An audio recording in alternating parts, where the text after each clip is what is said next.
Yes, the Great Disappointment. Was it something that afflicted many people?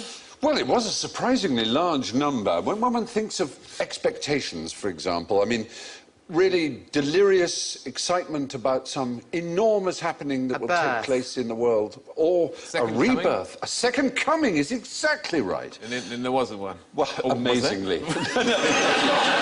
There's a man called William Miller who discovered, by close scrutiny of the Bible, that Christ would come back in 1844 and scourge the world and clean the sanctuary, in the words of Daniel 8:4.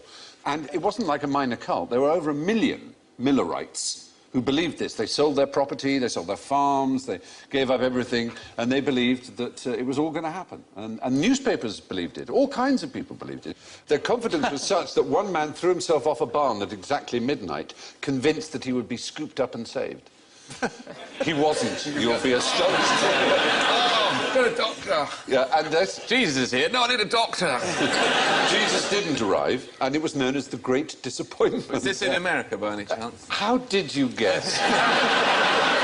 They won't learn, will they? Well, no. They really won't, because what's so interesting is a lot of people haven't heard of William Miller, but although this Great Disappointment happened, his followers shaved off into different religions, of which you may have heard. For example, there was a woman who founded a religion called the Seventh-day Adventist that now has 15 million adherents in America. And she was a Millerite. And there was another man called Charles Russell who founded an even better-known religion, the Jehovah's Witnesses. Well, they thought the world was going to end in about 1920, didn't they? Didn't they? Yeah, well, that's 1920 they thought the world was going to end? Part of what the apocalypse is the second coming. According to Revelations, the last trumpet sounds, there's a mighty wind, and Christ harrows hell, whatever that means.